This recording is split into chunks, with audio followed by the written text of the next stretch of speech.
नमस्कार साथियों, मैं अनमोल माटा आप सभी का स्वागत करती हूँ क्रेजी जी के ट्रिक के यूट्यूब प्लेटफॉर्म पे। उम्मीद करती हूँ आप सभी लोग बढ़िया होंगे और अपनी अपनी एग्जाम की तैयारियों में लगे हुए होंगे। आज की क्लास में हम लोग अपना वोकैबुलरी सेशन को आगे कंटिन्यू करते हुए लेक्चर नंबर 12 डिस्कस कर रहे हैं। आई होप आप लोगों ने प्रीवियस लेक्चर्स देख लिए होंगे। प्रीवियस लेक्चर्स में भी हमने काफ़ी सारे इंपॉर्टेंट वोकैबुलरी डिस्कस की थी। प्रीवियस ईयर सिनोनिम्स भी हम लोगों ने देखे थे और साथ ही साथ उन सारे वर्ड्स के एग्जाम्पल्स और यूसेज भी देखे थे। पिछली बार भी हमने इंपॉर्टेंट थीम डिस्कस की थी एंड अगेन आज के इस वीडियो में हम लोग 5 इंपॉर्टेंट थीम्स आप लोगों के लिए डिस्कस कर रहे हैं।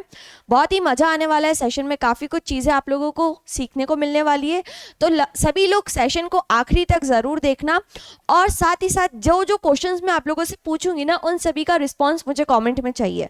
लास्ट वीडियो में भी मैंने आपसे काफ़ी सारे क्वेश्चंस पूछे थे, मैंने देखा सिर्फ थोड़े बहुत स्टूडेंट्स ने रिप्लाई किया है ना। बट आई वांट जितने स्टूडेंट इस वीडियो को देख रहे हैं सभी लोग कमेंट में अपने अपने आंसर दे। इससे आपको क्या होगा, एंगेजमेंट बढ़ेगी और आपको पता चलेगा कि हाँ हम कहाँ लाइक कर रहे हैं ना। जब हम किसी भी चीज़ को लिखते हैं ना या टाइप करते हैं तो वो चीज़ खुद ब खुद सबकॉन्शियसली हमारे माइंड में सेट होती जाती है। फॉर एग्जाम्पल लास्ट वीडियो में मैंने आपसे वोकैबुलरी के सिनोनिम पूछे थे, तो अगर आप थोड़ा सा अपना दिमाग पे जोर लगाते सोचते तो खुद ब खुद आपको वो चीज़ें जब आप एक बार सोचते ना तो आगे इन फ्यूचर खुद ब खुद याद हो जाती। तो इसलिए आज के वीडियो में भी मैं आपसे काफ़ी सारी चीज़ें पूछूंगी, तो सभी का आंसर मुझे आपसे कमेंट बॉक्स में चाहिए। ऑलराइट, तो आज के सेशन की हमारी फर्स्ट थीम जो है वो है फ्रेंड्स, रिलेटिव और रिलेशनशिप। इनसे रिलेटेड जितने भी words, first of all video को पॉज करके आपके माइंड में जो जो वर्ड्स आ रहे हैं आप लोग बताओ, ठीक है। उसके बाद मैं तो डिस्कस कर ही रही हूँ। फ्रेंड्स, दोस्त, भाई, बंधु, भाईचारा, है ना। सभी के जीवन में बहुत सारे दोस्त होते हैं, है कि नहीं। दोस्तों के बिना जीवन बड़ा अधूरा सा होता है। तो देखते हैं कौन कौन से स्टूडेंट को दोस्त से रिलेटिव सिनोनिम्स याद है और कितने सारे याद है। कमेंट में लिख के मुझे सभी जरूर से बताइएगा। ओके जी, जब तक हम देख लेते हैं। फर्स्ट यहाँ पे हमने देखा है कॉमरेडशिप। कॉमरेडशिप या फिर फ्रेटर्निटी, दोनों का मतलब होता है ब्रदरहुड या तो फिर भाईचारा। नेक्स्ट है किंड्रेड। किंड्रेड का मतलब क्या होता है? किंड्रेड का मतलब होता है सिमिलर इन नेचर और कैरेक्टर। इस वर्ड को हम जनरली दो टाइप से यूज कर सकते हैं। किंड्रेड को एक कहा जाता है वो इंसान जिसका स्वभाव हमारे समान हो। जनरली हमारी उन लोगों से दोस्ती बहुत आसानी से हो जाती है जिनका स्वभाव हमसे मिलता जुलता होता है या हमारे जैसा होता है। हम कहते हैं कि यार हम दोनों का नेचर बहुत मिलता जुलता है, तो हमारी बनती भी बहुत है। तो सिमिलर इन नेचर और कैरेक्टरिस्टिक। और दूसरा किंड्रेड का मतलब होता है भाई बंधु, है ना। आपका कोई भी रिलेशन, परिवार वाला कोई भी, उसके लिए भी हम किंड्रेड वर्ड को यूज करते हैं। Very important. नेक्स्ट है किथ एंड किन। किथ एंड किथ एक ईडियम भी है। इसका मतलब होता है friends and relatives. Friends and relatives मतलब क्या? दोस्त और रिश्तेदार। बोन होमी। बोन होमी का मतलब क्या होता है भाई? हारमोनियस रिलेशनशिप, खुश मिजाजी या तो फिर किसी के साथ बहुत अच्छा रिलेशन। कॉग्नेट। कॉग्नेट का मतलब होता है रिलेटेड, लिंग्विस्टिक या तो फिर ओरिजिन से रिलेटेड। अब मैं बात करूं, जैसे इंग्लिश में मैं बोलूं मदर, माँ को क्या बोलते हैं? मदर। वही जर्मन लैंग्वेज में माता को कहा जाता है म्यूटर, है ना। तो याद रखना मदर एंड म्यूटर ये क्या है? कॉग्नेट है एक दूसरे के, इंग्लिश एंड जर्मन में। चम, ये भैया नया वर्ड देखने को मिला, है ना। चम का मतलब क्या होता है? चाइल्डहुड फ्रेंड, बचपन का दोस्त, जिसे हम कहते हैं ना चड्डी बड्डी यार, वो वाला दोस्त, है ना। चाइल्डहुड, बचपन का दोस्त। कॉन्फिडेंट, याद रखना कॉन्फिडेंट की स्पेलिंग में यहाँ पे डी के बाद ई नहीं ए है, दोनों के बीच में डिफरेंस है। कॉन्फिडेंट, है ना, एक तो आपको पता है, और ये वाला ए वाला है। कॉन्फिडेंट मतलब ट्रस्टेड फ्रेंड, विश्वासी दोस्त जिसके ऊपर आप आग बंद करके अपने कोई भी सीक्रेट बता पाओ, उसे हम कहते हैं कॉन्फिडेंट। क्रोनी, क्रोनी अगेन नया वर्ड है, बेस्ट फ्रेंड, है ना। और क्या भाई? एमिटी। एमिटी का मतलब होता है friendship, again very important word. Side kick, closed companion. Sanguinary, blood relation. Blood relation आपके जो भी भाई बंधु, चाचा मौसी, काका का बेटा, नाना का बेटा, है ना, वो सारे आपके क्या सैंग्विनरी है। Sibling, brother and sister. Sibling word use किया जाता है जो आपके ब्लड रिलेशन के लिए होते हैं। जैसे मैं बोलूँ मेरा सगा एक बड़ा भाई है और कोई छोटा भाई या बहन नहीं है, तो सिबलिंग हो गए वो।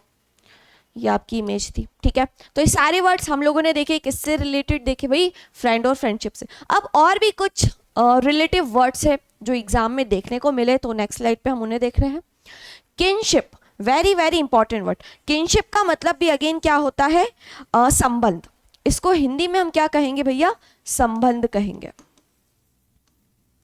और क्या है? प्रोपिनक्विटी, प्रोपिनक्विटी का मतलब होता है नजदीकता या तो फिर समीपता, है ना, नजदीकता या तो फिर समीपता। और क्या वर्ड है भाई, एफिनिटी, एफिनिटी का मतलब होता है प्यारा दुलारा, जिसको देख के हमारे मन में बहुत ज्यादा प्यार हो, एफिनिटी कहते हैं उसे हम। कॉन्सवैंग्विनिटी अगेन सेम वर्ड, कैमरेडी, प्रॉक्सिमिटी, ठीक है, ये सारे ही आपके क्या है, क्लोजनेस और नियरनेस इन रिलेशनशिप, आपके रिलेशनशिप में दोस्ती, यारी, इन सब के लिए यूज किए जाते हैं। प्रॉक्सिमिटी और प्रोपिनक्विटी ये दोनों एकदम एक दूसरे के क्लोज सिनोनिम है ना, समीपता। कहीं बार एग्जाम में देखने को मिले ये वर्ड, याद रखना, ये वाला वर्ड और ये काफ़ी बार एग्जाम में देखने को मिले हैं। इस वाली वोकैब के सेशन में मैं आपको जितने भी वोकैबलरी के वर्ड्स करा रही हूँ ना, आपके एग्जाम पर्सपेक्टिव से वेरी वेरी इंपॉर्टेंट। जितने भी वर्ड्स हैं ना 90% तो एग्जाम में पूछे जा चुके हैं और अपकमिंग एग्जाम में बाकी पूछे जा सकते हैं, क्योंकि आपको पता होगा अभी रिसेंट ट्रेंड के अकॉर्डिंग एग्जामिनर नए नए वोकैब भी पूछ रहा है। और इन स्लाइड्स में हमने कोशिश की कि सारी वोकैबलरी आपकी कवर करवा दी जाए, ताकि आपको और कोई रिसोर्स पे या फिर और किसी चीज़ के लिए परेशान होना ना पड़े। एग्जाम्पल देख लो, their shared love for nature made them kindred souls. The team's bond homie contributed to their success on the project. Next theme है क्रूअल। क्रूअल मतलब क्या होता है, क्रूर या जंगली, है ना। ये हम जनरली किसी पर्सन के लिए यूज करती हैं, किसी एनिमल के कैरेक्टरिस्टिक के लिए बात करूं, फॉर एग्जांपल लॉयन, लॉयन का नेचर कैसा होता है, एग्रेसिव, आक्रामक होता है ना, उसको देखो भी प्यार से ना तो भी वो एकदम झपट्टा मारने की कोशिश करता है, बहुत ही ज़्यादा वायलेंट होता है। और कोई कोई इंसान भी होते हैं जो बहुत ही क्रूर रहते हैं, हमेशा गुस्से में रहते हैं, क्रूअल रहते हैं। तो उससे रिलेटेड आपके माइंड में जो जो वर्ड्स आ रहे हैं ना, पहले आप लोग बताओ। इंक्लीमेंट, अब देखो इंक्लीमेंट क्या होता है, जनरली इंक्लीमेंट वर्ड यूज किया जाता है वेदर के लिए। किसी भी जगह पे जब बहुत ज़्यादा गर्मी या बहुत ज़्यादा सर्दी पड़ती है ना, तो उस कॉन्टेक्स्ट में हम ये वर्ड यूज़ करते हैं। पेपर में कहीं बार इस वर्ड को आप देखोगे, अभी जैसे ठंडी का मौसम आने वाला होता है, दिसंबर में शीत लेयर चलती है, तो मौसम बहुत ज़्यादा ठंडा हो जाता है, अनबियरेबल हो जाता है, कारगिल वगैरह दूसरी ऐसी जगहों पर। तो उस कॉन्टेक्स्ट में जब वेदर असहनीय हो जाए तो वहां पर हम इस वर्ड को यूज करते हैं, क्या होता है भाई, इंक्लीमेंट। नेक्स्ट भैया ट्रुकुलेंट, एग्रेसिव, आक्रामक, ये किसी पर्सन के लिए यूज कर सकते हो आप कि उसका ट्रुकुलेंट बिहेवियर वाज वेरी बैड, ठीक है। सैवेज, सैवेज का मतलब क्या होता है, सैवेज भी दो तरीके से यूज किया जाता है, एक तो होता है जालिम और दूसरा होता है जंगली। जैसे मैं बात करूं कोई अनसिविलाइज्ड पर्सन, गांव का आदमी है ना, उसको कपड़े पहनने का सेंस ना हो, तो उसके लिए भी हम सैवेज वर्ड यूज कर सकते हैं, ठीक है। और दूसरा सैवेज होता है वो इंसान जो बहुत ज्यादा वायलेंट हो, जंगली हो। एट्रोशियस, निंदनीय, वेरी इंपॉर्टेंट वर्ड, जो इंसान बहुत ही ज्यादा विकेड हो, ब्रूटल हो, उसके लिए हम इस वर्ड को यूज करते हैं। नेक्स्ट है भैया फेरोशियस, फेरोशियस मतलब अगेन वही क्रूर, ठीक है, क्रूर, इसको आप एनिमल के लिए भी यूज कर सकते हो। फॉर एग्जांपल लॉयन के फेरोशियस रॉर, जो लॉयन आवाज निकालता है उसे हम कहते हैं रॉर, है ना। तो रॉर कैसा था लॉयन का, तो उसके लिए आप बोल सकते हो फेरोशियस रॉर। नेक्स्ट है फियर्स, फियर्स का मतलब होता है जो चीज उग्र हो, बहुत ही ज्यादा पावरफुल हो, एग्रेसिव हो। फेंडिश अगेन सेम। नेक्स्ट है फेल, फेल का मतलब भी वही होता है, उग्र हो जो चीज। इनह्यूमन, इसको हम हिंदी में कहते हैं अमानवीय। ब्रूटल अगेन वही, क्रूल। बार्बरस, अशिष्ट। बीस्ट लाइक, मर्सीलेस, निर्दय, जिसके मन में किसी के लिए कोई भी दया ना हो। अनसिविलाइज्ड अगेन वही, असभ्य, ठीक है। तो क्रूअल से रिलेटेड हमने इतने सारे वर्ड्स देखे, ठीक है। कॉपी में नोट डाउन करते जाना सारे वर्ड्स को। और दूसरी चीज हम आपको बता दें, इन सारे वर्ड्स के जो एग्जाम्पल्स है ना, वो हम आप लोगों को पीडीएफ में प्रोवाइड कर रहे हैं। पीडीएफ कहाँ मिलेगी, तो आपको बता दें कि क्रेजी जीके ट्रिक या तो रूट एप्लीकेशन। आप लोग जब रूट एप्लीकेशन डाउनलोड करोगे प्ले स्टोर पे जाके, तो आपको इंग्लिश के सेक्शन में, इंग्लिश वोकैबुलरी के सेक्शन में इसकी पीडीएफ मिल जाएगी। पीडीएफ डाउनलोड कर लेना, क्यों, बिकॉज यहाँ पे जितने भी वर्ड्स हैं ना, सबका पार्ट ऑफ स्पीच भी अलग अलग है। आपको पता होना चाहिए कि कौन सा वर्ड किस जगह पर यूज होता है। नाउन की जगह पे आप नाउन यूज करोगे, एडजेक्टिव यूज नहीं कर सकते हो, है ना।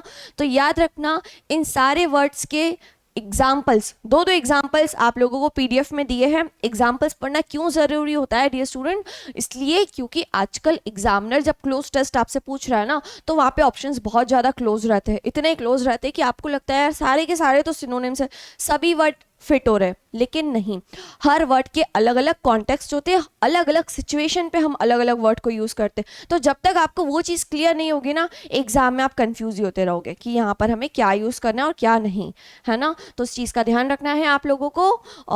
वोकैबुलरी की PDF जरूर से पढ़नी है। The savage storm wreaked havoc on the small coastal town. जो storm था वो कैसा था? savage था, बहुत ही ज़्यादा खतरनाक था।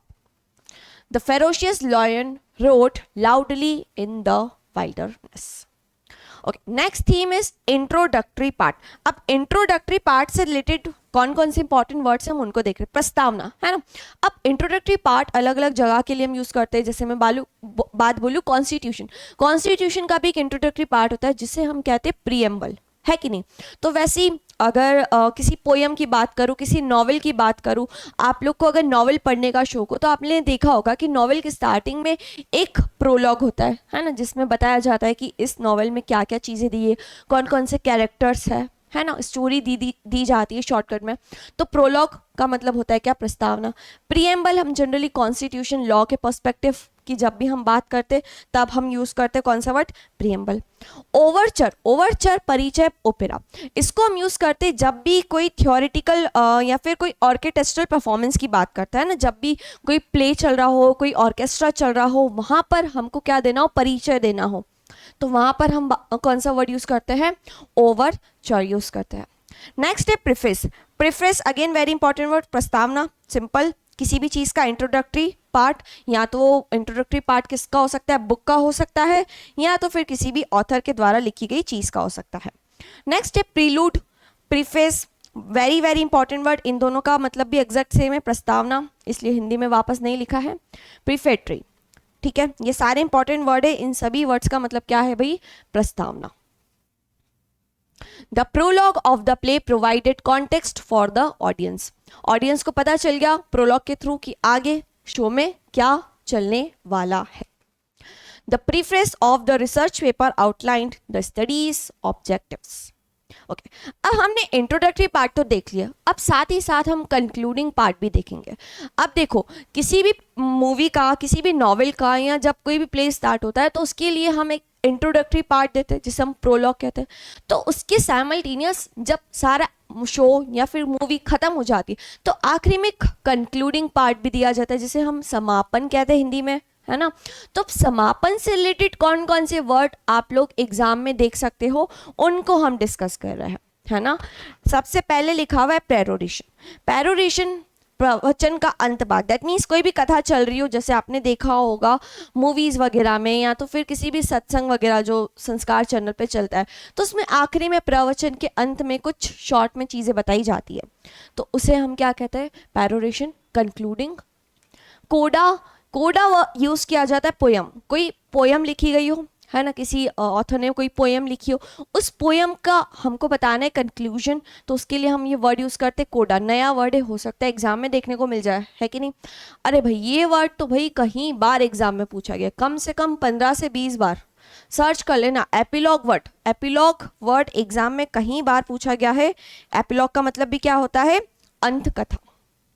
फिनाले, आप लोगों ने देखा होगा फिनाले वर्ड यूज किया जाता है जब भी कोई शोज खत्म होते हैं, जैसे लाइव शोज की बात करूँ, DID हो गया, सिंगिंग से रिलेटेड कोई भी शो हो गया, तो उसके आखिरी में एक फिनाले होता है, लास्ट पार्ट, ठीक है। नेक्स्ट है होम स्ट्रेच। होम स्ट्रेच को हम हिंदी में कहते हैं अंतिम मोड़, रेस। जब भी कहीं रेस होती है तो रेस के टाइम पे जो आखिरी का टर्न होता है ना, जो बहुत ही ज़्यादा डिफिकल्ट टर्न होता है, उसके लिए हम इस वर्ड को यूज़ करते हैं। ये भी समापन के लिए, दैट मीन्स आपकी यहाँ पे एंडिंग लाइन है, एंडिंग लाइन के पहले जो आपको मोड़ लेना होता है उसे हम बोलते हैं क्या? होम स्ट्रेच कहते हैं। डिनोमाउंट, डिनोमाउंट का मतलब होता है परिणाम। एंड रिजल्ट, आउटकम, किसी भी चीज का परिणाम। आपने कुछ भी काम किया तो बट ऑब्वियस उसका परिणाम आपको भुगतना पड़ेगा, इसलिए कहा जाता है हमें अच्छे कर्म करना चाहिए, नहीं तो उसका परिणाम भी आपको भुगतना पड़ेगा। वैलिडिक्शन एंड एड्यू, ये वर्ड यूज किए जाते हैं विदाई या फेयरवेल, है ना। जब भी आपने कॉलेज कंप्लीट किया हो या 12th पास किया हो तो हो सकता है आपको फेयरवेल मिली हो, तो उसके लिए हम ये वर्ड देखते हैं। वेरी वेरी इंपॉर्टेंट वर्ड है, एग्जाम में कहीं बार पूछे गए हैं, इनको मार्क करके रख लेना। तो ये सारे वर्ड्स हमने देखे किससे रिलेटेड? किसी भी चीज़ का जब समापन होता है, कंक्लूजन होता है, तो वहां पर हम इन सारे वर्ड्स को यूज करते हैं। एग्जाम्पल देख लो भाई, the epilogue of the book provided closure to the reader. जैसे मैंने आपको बोला था, एक बुक की स्टार्टिंग में प्रोलॉग होता है, तो आखिरी में क्या होता है, एपिलॉग। याद रखना, दोनों एक दूसरे के एंटोनिम है। प्रोलॉग का एंटोनिम क्या होगा, epilogue. The valediction in his farewell email was heartfelt and emotional. Okay, so last theme हम लोगों की क्या है, मेडिसिन रिलेटेड वर्ड्स। अब मेडिसिन से रिलेटेड कौन कौन से वर्ड्स हम देखेंगे, डिस्कस कर लेते हैं। फर्स्ट लिखा है एनेस्थेटिक। एनेस्थेटिक का मतलब होता है लॉस ऑफ कॉन्शियसनेस विद और without a substance that induces insensitive to pain. जब भी ऑपरेशन डॉक्टर स्टार्ट करता है ना, आपकी बॉडी पे कुछ ऑपरेट करना होता है, तो ऐसा तो नहीं कि आप जाग रहे हो और बढ़िया ये आपका किडनी निकाल ली, ये स्टमक में से कुछ कुछ निकाले जा रहा है, ऐसा तो होता नहीं है। आपको पहले दिया जाता है क्या, एनेस्थेटिक। एनेस्थेटिक दैट मीन्स ऐसी दवा जिससे आपकी इनसेंसिटिविटी हो जाती है, बॉडी में आपकी इनसेंसिटिव हो जाती है। अब आपकी बॉडी में भले कोई चाकू खोद दे, कुछ भी खोद दे, आपको दर्द नहीं होगा, है ना। तो एनेस्थेटिक मतलब लॉस ऑफ कॉन्शियसनेस। नेक्स्ट क्या है भैया, चार्ल्टन एंड माउंटेबेक। चार्ल्टन, यहाँ पे आर साइलेंट है। क्वेश्चनेबल डॉक्टर मतलब ऐसा डॉक्टर जिसपे विश्वास न किया जा सके, ढोंगी डॉक्टर इसे हम कह सकते हैं ना, अविश्वसनीय चिकित्सक हिंदी में हम इसे कहेंगे। नेक्स्ट है एंटीसेप्टिक। बोरोप्लस एंटीसेप्टिक क्रीम में कहा जाता है सब्सटेंस दैट प्रिवेंट इन्फेक्शन। कोई ऐसा चीज जो इन्फेक्शन को क्या करे, रोकने का काम करे, उसे हम क्या कहते हैं भाई, एंटीसेप्टिक कहते हैं। Placebo, placebo dummy pill with harmless effect. कभी कभी क्या किया जाता है, जब मेडिकल के ट्रायल्स होते हैं तो मेडिकल ट्रायल्स में आपको डमी पिल दी जाती है, उसे हम क्या कहते हैं, प्लेसिबो। एनाल्जेसिक, आयोडाइन, ओपिएट, ये सब क्या है भाई, पेन किलर है। जब आपकी बॉडी में बहुत ज़्यादा पेन होता है तो आप बोलते हो ना यार हमें पेन किलर चाहिए, तो उन पेन किलर्स के लिए कुछ अलग हटके वर्ड आज के बाद यूज़ करके देखना, एनाल्जेसिक, आयोडाइन एंड ओपिएट, ठीक है।